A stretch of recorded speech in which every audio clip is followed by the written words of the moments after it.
네, 다음으로 MBC 김현기 PD님을 모시고 AI와 다큐멘터리의 만남, 개와 늑대의 시간이라는 제목으로 발표를 듣도록 하겠습니다. 박수를 부탁드립니다.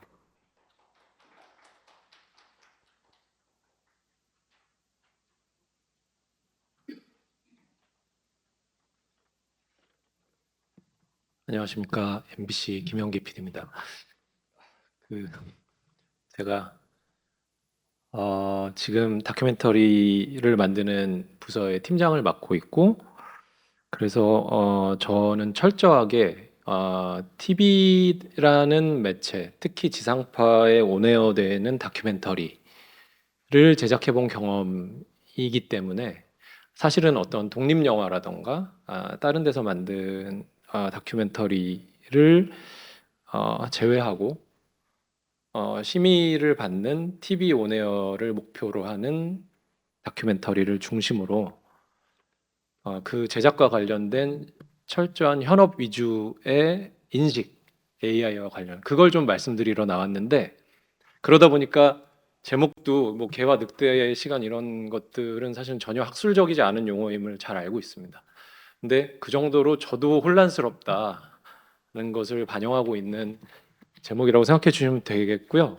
그런데 하필 제 앞에서 MBC 시청자 위원님께서 발표를 하실 줄은 몰라서 이 제작진만 공유해야 될 어떤 제작 비하인드를 저희 어디까지 얘기해야 될지 다시 한번 혼란에 빠지고 있습니다. 예. 그래도 한번 시작해 보겠습니다. 네.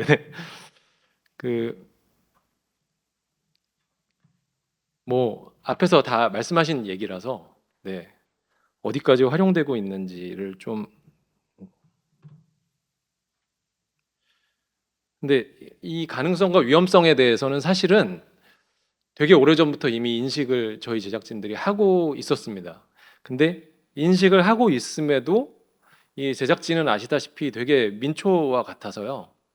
조금이라도 빠르게 본인에게 유용한 제작 기법, 특히 제작비의 압박을 줄여줄 수 있는 툴이다라고 생각하면 되게 빠르게 받아들여서 그것들을 현장에 활용하는 습성들이 있어서 이미 이런 것들은 되게 오래전 AI라는 기술이 대중에게 알려지기 이전부터 다양한 방식으로 AI를 활용하고 있었다.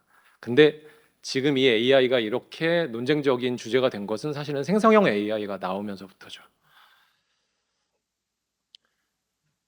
근데 그러다가 또 하나의 변곡점이 될 수 있는 어떤 모멘텀들은 사실은 TV 다큐멘터리 같은 경우는 정부 지원 사업을 이용한 제작비 지원을 되게 주요한 소스로 활용을 해서 제작을 해왔는데, 관이 AI와 관련된 돈을 쓰기 시작했다. 그러면 이제 그쪽으로 AI 기술을 활용하는 쪽으로 또 확 몰리게 되는 지점들이 있습니다.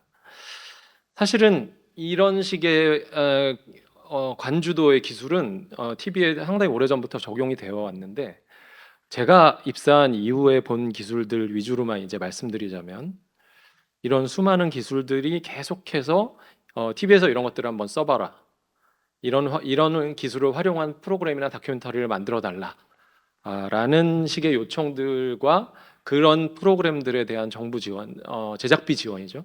이런 것들이 꾸준히 있어 왔는데, 이 중에서 사실상 제가 보기에 성공하고 시청자들에게도 안착된 기술은 HD TV, 고화질 TV 기술 하나밖에 없습니다. 지금 아무도 불과 얼마 전까지 얘기하던 메타버스, VR, 3D 아무도 얘기하지 않습니다. 예, 저는 개인적으로 사실상 사장된 거나 다름없는 기술이다라고 생각하고, 뭐 상당수 많이 생겼던 메타버스 관련된 학과들도 지금 다 AI 관련된 학과로 과목들을 변경하고 있다는 얘기도 들었습니다. 근데 그렇다면은 이 AI가 왜 이 지금까지 이 사장되었던 다른 기술들과는 다르게 AI는 좀 다른 지점이 뭐가 있을까? 그거는 저는 제작자와 수용자의 주도성 측면이 있다라고 말씀드리는데요. 그 차이는 바로 이겁니다. 일단은 앞에 말씀했던 다른 기술들은 대규모의 인프라 투자가 필요합니다. 그리고 그 대규모 인프라 투자는 방송사 자체의 투자, 방송 장비의 투자, 송출을 위한 투자, 그리고 나아가서 그것들을 기술적으로 구현할 수 있는 TV를 시청자가 직접 구매해야 되는 시청자 차원의 비용까지 부여하게 되는 기술들인데 지금 AI는 그렇지가 않죠. AI라는 것은 그냥 제작진이 본인들이 구독료를 내거나 아니면 AI를 활용하는 업체에 용역을 주어서 사용한 영상을 방송에 삽입하기만 하면 수용자는 아무런 추가 부담 없이 보다 싼 제작비로 어떻게 보면은 퀄리티가 기본 이상 담보되는 영상 다큐멘터리를 볼 수 있다라는 측면에서 제작진이 수용자가 AI 영상을 좋아한다는 뜻으로 말씀드리는 게 아니고 제작진이 좀 더 큰 편의성과 유혹을 느낄 수밖에 없는 상황이다라는 말씀을 드린 거고요. 그러다 보니까 지금 조 옆에 나온 프로그램은 저희 팀에서 작년에 만들었던 프로그램이 정통 다큐멘터리는 아니지만 작년에 KCA에서 정부 지원 사업을 받아서 제작한 프로그램입니다. 근데 그때까지만 해도 활용된 AI 기술이라는 것은 저기 제가 굵은 글씨로 쓴 비식별 작업. 저건 뭐냐면요. 간단하게 말씀드리면 화면상의 촬영 중에 카메라가 여러 대 돌아다니니까 노출된 카메라라던가 아니면 뭐 저희 노출되면 안 되는 상호라던가 간판 이런 것들은 이제 사실 VFX 작업을 통해서 지우거나 블러 처리를 해서 본방송에 내보내게 되는데 그것들을 예전에는 일일이 사람들이 CG실에서 트래킹을 해서 한 프레임 한 프레임 작업을 했다면 이제는 그것들을 AI가 한 번에 찾아내서 명령어를 입력하면 다 한 번에 지워주는 아주 손쉬운 그런 기술들이 이제 방송에 활용되기 시작한 거죠. 저것만으로 저 정도의 AI 기술만으로도 작년에 제작 지원 사업을 받았던 겁니다. 그리고 이제 이 영상은 본사에서 직접 제작한 것은 아니고 이제 외주 제작사에서 제작한 건데 안중근을 AI를 통해서 재현한 거죠. 이게 플레이가 가능한가요? 네, 한번 보시면 名前は 성은 안, 이름은 중근. 황해도 해주에서 태어났소. 이 영상을 보여드린 이유는 이게 이제 2024년 11월 방송이니까 아마 저 영상을 작년 중반 정도에 제작했겠죠. 근데 AI인 거 다 티 나잖아요. 시청자들도 다 알 정도로 티 납니다. 근데 저 영상은 티가 날 뿐더러 순수하게 AI 프롬프팅만으로 만든 게 아니고 일단 재현 배우가 저걸 촬영을 한 다음에 얼굴을 이제 안중근 의사 자료를 입력해서 AI에게 안중근 의사 더 비슷하게 만들어줘라고 해서 만든 영상이라고 하더라고요. 그러니까 제가 말씀드리고 싶었던 것은 불과 1년 좀 전만 해도 기술 수준이 저 정도밖에 안 됐다는 겁니다. 근데 지금 1년 지난 올해의 기술 수준은 또 좀 더 차원이 다르긴 하죠.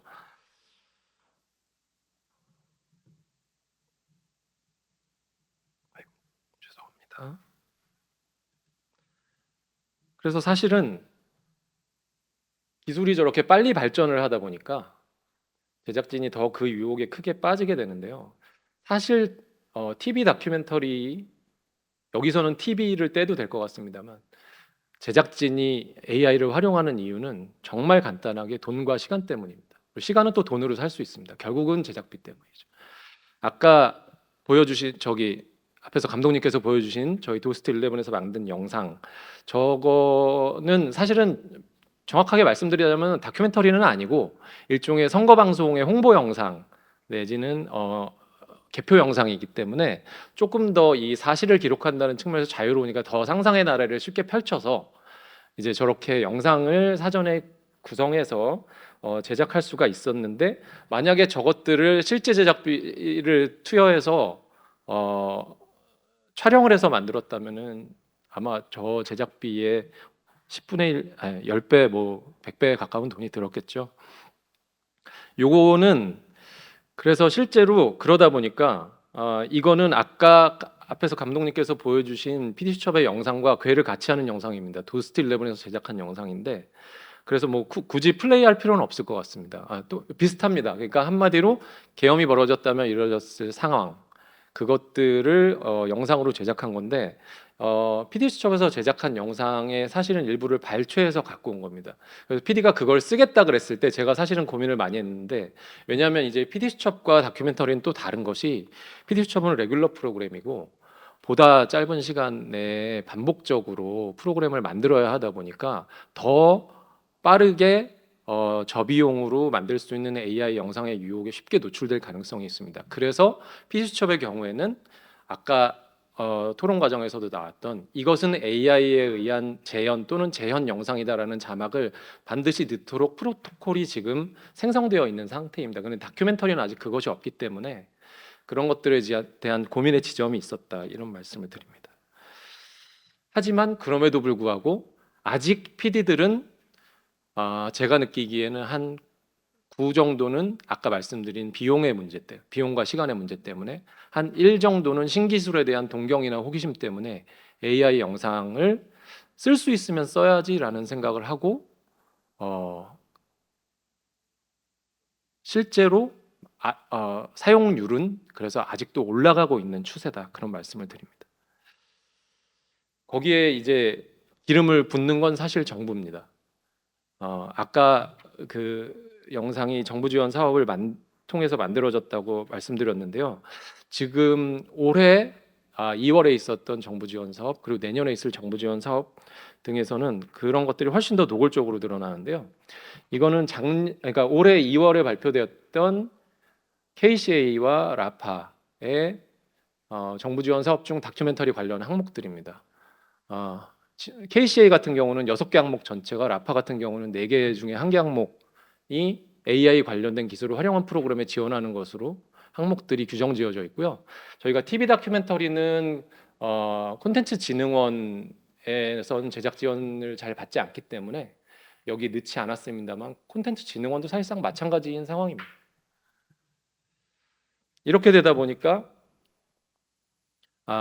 이것은 제작진에게 어떤 의도를 읽히냐,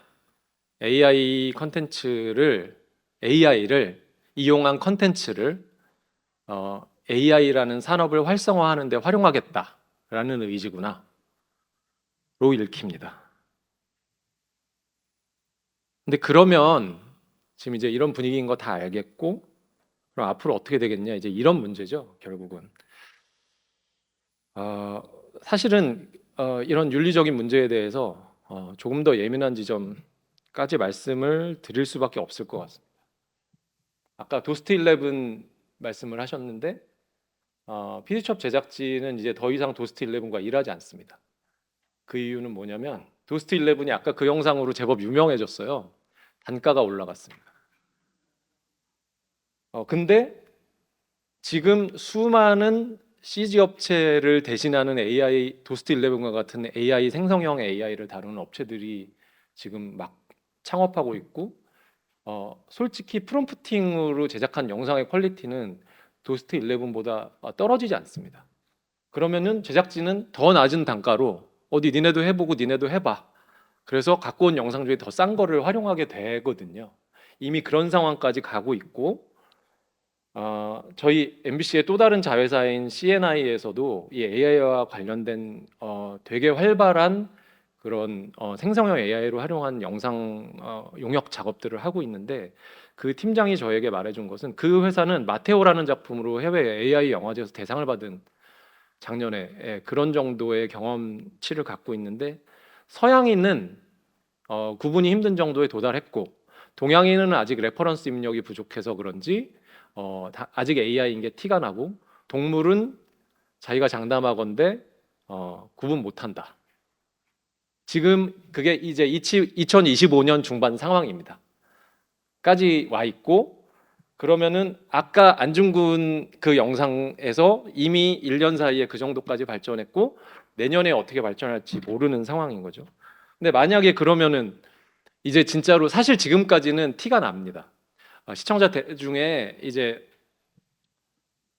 그걸 구분 못하시는 분들 계시겠지만, 일반인들이 보기에 구분이 아직은 가능한 수준이라고 봤을 때, 근데 구분 가능하다는 것은 영상이 길게 나올 때, 어떤 씬 단위로 구성되어 있을 때 구분이 가능한데, 그게 아니고 컷 단위, 기존에 찍었던 실제 영상 사이에 아주 짧게 본인들이 놓친 클로즈업 샷이나 아니면 뭔가 촬영했는데 파일이 유실된 지점 일부를 아주 짧게 AI로 만들어서 넣었을 때 일반인들이 구분할 수 있게 했는데 전 지금도 구분 못한다고 제가 장담드릴 수 있습니다. 그럼 그런 것들을 제작진이 일부 활용했다. 그건 도덕적 해이인가요? 저는 제가 오히려 그것들을 학술적으로 연구하시는 분들에게 한번 여쭤보고 싶습니다. 저는 제가 팀장으로서 저희 제작진에게는 그렇게 활용하는 것을 엄금하고 있습니다. 그렇게 만들지 마라. 그건 다큐멘터리가 아니다. 라고 말하고 있지만 몰래 사용하면 제가 구분할 수 있을까요? 저도 장담할 수 없습니다. 네. 실제로 그러면 이런 것 아까 저희 감독님께서 영화에서는 AI를 활용하지 않는다라고 말씀하셨는데 영상에서는 그럴 수 있습니다. 저는 음성에서도 그러냐고 여쭤보고 싶습니다. 제가 들은 얘기가 있습니다. 예. 영화를 찍다가 주연 배우가 뭐 예를 들어서 불의의 사고로 돌아가시거나 아니면 갑자기 촬영이 불가한 상황이 되었을 때 그분의 음성을 AI로 재현해서 영화에 삽입해주는 이미 그거로 돈을 많이 벌고 있는 회사가 있습니다. 저희와도 일합니다. 하지만 시청자들은 모르죠. 외부에 공개되지도 않습니다. 그래서 본인들은 그걸 되게 홍보하고 싶은데 홍보할 수도 없습니다. 이미 그런 정도로 AI는 굳이 이런 영상이 아니더라도 많이 활용되고 있고 이런 지점은 뭐 얼마 전에 무슨 김세론 배우가 자살했는데 그 유가족의 인터뷰를 뭐 가세현이라는 유튜버가 그것을 활용했는데 그것이 AI로 조작된 음성이다라고 소송을 건 그 건만 봐도 사실은 AI와 관련된 AI를 활용한 저도 이 표현 싫어합니다만 조작은 이미 충분히 얼마든지 가능하다. 그런 말씀 드리고요. 그래서 그런 상황에서 그리고 제가 지금 더 말씀드릴 수 없는 수많은 AI를 활용한 레퍼런스들 때문에 이미 다큐멘터리의 본질은 위협받고 있다. 저도 거기에 동의하고 그래서 그러면 앞으로 어떻게 할 것인가? 라는 지점에서 늘 모든 신기술은 그 신기술과 관련된 윤리를 만드는 데 것보다 기술이 먼저 앞서 나가고 윤리가 뒤따라 나오는 그런 사회적인 흐름들을 저도 잘 알고 있기 때문에 그런 지점에 대한 논의가 지금 생각보다 훨씬 더 시급하다라는 말씀을 드리면서 발표를 마칩니다.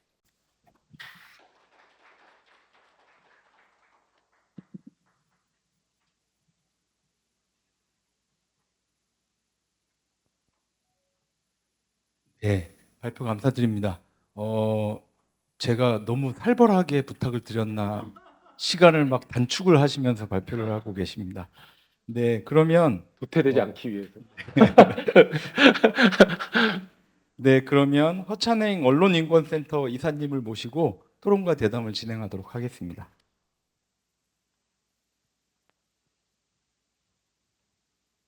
네, 안녕하세요. 허찬행이라고 합니다. 예, 김혁희 팀장님의 발표 잘 들었습니다. 사실 PPT 슬라이드를 다 보시면서 설명을 들으셨겠지만 토론문 제출 요구가 있었습니다. 근데 참 짓궂게도 이렇게 팀장님께서 현장에서 들어봐야 될 것 같은데 질문이 많습니다. 질문이 많아서 토론문을 어떻게 써야지 하면서 예, 나름 공부를 좀 했습니다.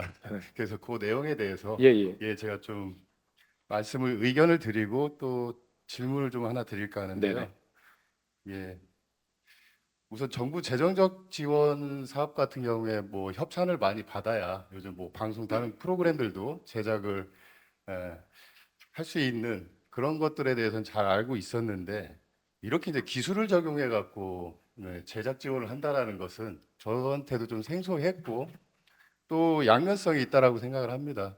정부에서 좀 전략적인 어떤 그런 기술 같은 경우에는 이렇게 제작 지원을 통해 갖고 방송사 입장에서는 뭐 새로운 기술 같은 것들을 적극 좀 활용할 수 있는 그런 계기가 될 수 있다라는 측면에서는 긍정적인 측면이 있는데 문제는 제작 자율성 측면에서 이렇게 AI 기술을 제작에 활용했을 때 지원을 해주겠다라고 한다면 제작자들 입장에서는 우리가 기획했던 어떤 이 다큐멘터리가 굳이 AI 기술을 통해서 어떤 영상이라든지 이미지 생성이 원래는 필요치 않은데 이걸 반드시 넣어야 되지 않습니까? 지원을 받으려면 이런 부분에 대한 그 고민은 없는지 현장에서 네. 이따가 좀 한번 말씀을 듣고 싶고요. 두 번째는 이게 AI 기술이라는 게 뭐 정부의 그런 재정 지원뿐만 아니라 현장에서는 또 시간이라든지 비용의 문제에서 유혹이자 또 유용한 어떤 대안으로서 활용되고 있다는 측면에서 이건 뭐 그 선택의 문제가 아니라 AI 생성형 AI 기술의 그 다큐멘터리에 있어서의 활용은 필수적인 것 같습니다. 컨텐츠진흥원 조사에서 보니까 2024년 방송 제작 노동환경 실태조사에 따르면은 뭐 작가 그리고 뭐 기술 관련 기획 후반 작업 등등에서 거의 한 40% 이상 이렇게 AI를 활용하고 있다라는 응답이 있었고요. 또 교양 프로그램 같은 경우도 가장 많이 46.2% 예능이나 드라마보다도 교양 뭐 다큐멘터리도 교양 분야로 이제 이렇게 맞습니다. 네. 분류가 되고 있는데 활용도가 가장 높은 것으로 이렇게 조사됐다라고 합니다. 근데 그 팀장님께서 던지셨던 질문, 과연 이걸 어디까지 공개를 해야 되고 이게 반드시 공개를 해야 되는가라는 것이 저도 이 발제물을 보고 또 토론물을 준비하면서 고민했던 지점인데요. 내년부터 또 법이 시행됩니다. 1월부터. 거기에 이제 뭐 그 인공지능을 활용해서 만든 것들에 대해서는 투명성이라는 차원에서 공개를 좀 하도록 이렇게 규정이 되어 있고요. 그리고 최근에 이제 유튜브에 그런 그 변경되거나 합성된 컨텐츠 정책에 보면은 반드시 공개해야 되는 것과 음. 또 공개하지 않아도 되는 것, 이렇게 좀 세부 예시들을 들어가고 나름대로의 어떤 지침을 세웠더라고요. 음. 그래서 무엇보다도 그 내용에 대해서는 다 읽지는 않겠습니다만은 무엇보다도 제작 환경에서 어느 범위까지 공개를 해야 되는가 반드시 또 뭐 좀 사소하고 이런 부분들은 시청자 기만이라든지 또는 시청자의 어떤 알 권리 차원에서 굳이 밝히지 않아도 되는 부분들 이런 부분들에 대해서는 방송사들이 좀 일종의 어떤 제작 가이드라인 같은 것들이 필요하지 않은가. 그래서 그런 것들을 제작 현장에서 반드시 뭐 예를 들어서 있지 않은 사실을 만드는 부분들에 대해서는 반드시 공개를 해야 되겠지만 뭐 예를 들어서 뭐 톤을 조절한다든지 아까 그런 초기적인 거라고 할 수 있겠지만 뭐 제작자들이 화면에 있는 것들을 지운다든지 이런 것들까지 AI를 활용했다라고 한다면은 그건 너무 지나친 것 같습니다. 그래서 제작 현장에서 활용할 수 있는 그런 좀 가이드라인 같은 것들이 반드시 필요한 시점이 아닐까 생각하는데 혹시 그런 논의가 또 있는지 이 두 가지를 여쭤보면서 제 토론은 마치도록 하겠습니다. 네. 그 간단하게 답변 드리면요. 일단은 첫 번째 질문 같은 경우는 사실 뭐 정부 지원 사업을 통해서 이런 제작이 이루어지는 것들은 사실 저희는 아주 익숙합니다. 아까 말씀드린 것처럼 그런 기술들이 나올 때마다 그런 것들은 늘 정부 지원 사업에 반영되어 왔기 때문에 근데 이제 AI는 아까 말씀드린 것처럼 양상이 좀 달라서 이게 반드시 정부가 오히려 뒤늦게 뛰어들기 전에 자생적으로 AI의 사용이 어느 정도 활성화되기 시작한 측면이 좀 있어서요.